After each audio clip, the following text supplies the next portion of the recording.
आज जिस तरह से यानी कि प्रतिमा का विरोध हो रहा है कि भाई प्रतिमा हटाई गई है संसद से, तो क्या लगता है कि आज इस विरोध प्रदर्शन से फर्क पड़ेगा? ये तो अभी ट्रेलर है। ये तमाम संगठनों में अभी कोऑर्डिनेशन कमेटी की मीटिंग होनी है और पूरे देश में हंगामा होना है, पूरे देश में हाहाकार मचना है और बाबा साहब की मूर्ति ही सिर्फ वहीं लगेगी। उसके अलावा नई पार्लियामेंट में भी मूर्ति लगेगी और पार्लियामेंट का नामकरण भी बाबा साहब के नाम पर होगा। और ये नहीं होता तो पूरे देश में यहाँ करीब 25% SC/ST हैं, अम्बेडकरवादी 90% हैं यहाँ। तो निश्चित तौर से ये मोदी और अमित शाह ये बच नहीं पाएंगे। फिर भी एक बात यह है कि जिस तरह की संख्या दिखाई दी जा रही है, संख्या के साथ साथ संगठन बढ़ रहे हैं। संगठनों को सरकार पहचानती है कि कौन कितने धड़ों में बटा हुआ है। नहीं, संगठन देखिए किसी भी और सवर्णों के भी 1000 संगठन है, ऐसी बात नहीं, उनके भी संगठन है। लेकिन बाबा साहब के नाम पर सवाल कर लो यार, अल्लाह और अम्बेडकर के नाम पर हम एक हैं बिल्कुल। तो किसी भी कीमत पर बाबा साहब को उसमें आँच नहीं आने देंगे। और मूर्ति तो जो हटाई है वहीं इनके बाप को, मोदी और अमित शाह के बाप को वहीं मूर्ति लगानी पड़ेगी और एक नई आदमकद की प्रतिमा नई संसद के सामने इनके बाप को लगानी पड़ेगी और नई संसद का नाम भी बाबा साहब के नाम पर उसका नामकरण इनको करना होगा। फिर भी एक सवाल ये आता है ना कि जिस तरह से पार्किंग का हवाला देकर बताया गया है कि पार्किंग स्थल बड़ा करना है और इस तरह से वहाँ पर दूसरी जगह शिफ्ट की गई है जी, तो मूर्ति हटाई नहीं है, शिफ्ट की गई है। नहीं, शिफ्ट की गई है। हाँ, असल में पार्किंग बन रही है और पार्किंग में आप बाबा साहब की मूर्ति लगा के इसका मतलब बाबा साहब का अपमान करना चाह रहे हो। ये बाबा साहब का अपमान है। पार्किंग में मूर्ति लगेगी संविधान निर्माता की, राष्ट्र निर्माता की मूर्ति पार्किंग वहाँ पार्किंग बनेगी, वहाँ पार्किंग बनाएगी। पार्किंग के लिए वो जगह ये करना है। और असल में वो बात वो भी नहीं है। ये जहाँ लाखों लोग यहाँ इकट्ठे होते थे 14 अप्रैल को 6 दिसंबर को इनकी छाती पर दाल गलती थी बाबा साहब की मूर्तियाँ तो वो अहम वजह तो है कि लाखों लोग यहाँ इकट्ठे होते थे और हर साल लाखों की तादाद में बढ़ते जा रहे थे। इन्हें बर्दाश्त नहीं हो रहा था ब्राह्मणवादियों को, इनको भाजपाइयों को, संघियों को, इसलिए उन्होंने वो बाबा साहब की मूर्ति शायद से वहाँ से हटाई है। और वो ये जहाँ 90% आबादी तो 10% आबादी भी नहीं चलेगी। मोदी को अभी तो हल्का सा झटका लिया, बेईमानी करके ये 340 पहुँचा है, लेकिन अब बिल्कुल साफ हो जाएंगे। RSS का, BJP का कोई नाम लेने वाला नहीं बचेगा।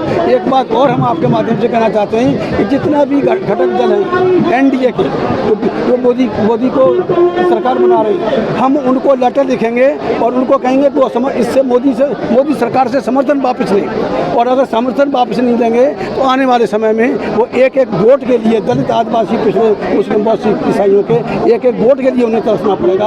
आना चाहे माली हो, चाहे अनुप्रिया पटेल हो, चाहे नीतीश कुमार हो, चाहे चंद्रबाबू नायडू हो, इन्हें एक वोट के लिए तरसना पड़ेगा।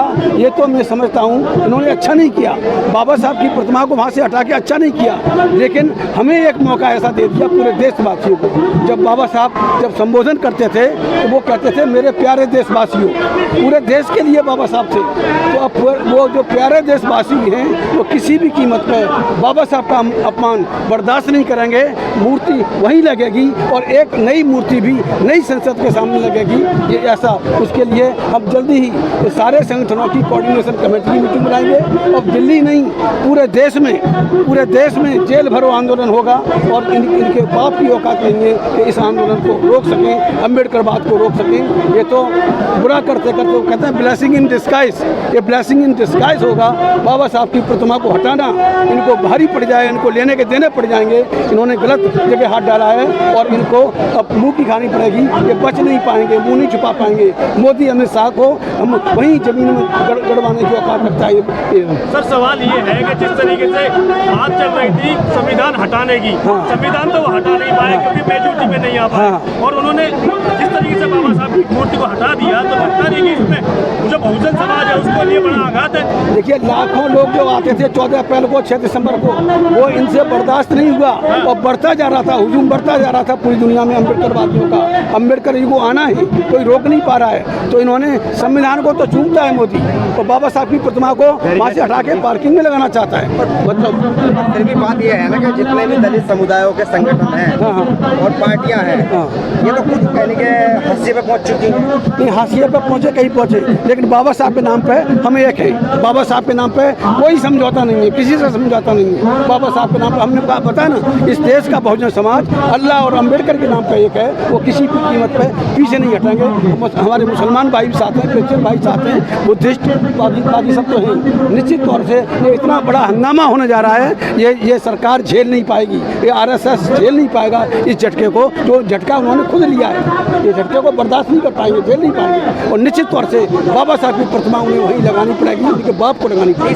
30 को क्या करने जा रहे हो आप? 30 तारीख को क्या करने जा रहे हैं? तो 30 तारीख को तो कोई अलग से कोई मीटिंग है, उसको इस सिलसिले में नहीं है, इस सिलसिले में नहीं, और अलग इशू है निश्चित तौर से। सर सवाल ये है कि आप सरकार को हमेशा RSS के साथ क्यों जोड़ देते हैं? नहीं, RSS के साथ कौन, ये तो दुनिया को मालूम है, जग जाहिर मालूम है। कनाडा का प्रेसिडेंट स्पीच देता है, जय भीम बोलता है, बाबा साहब कहता है कि बाबा साहब इंडिया के नहीं पूरी दुनिया के नेता हैं। तो ये कैसे, ये कौन, मोदी कौन होता है जो बाबा साहब के कद को छोटा कर सके?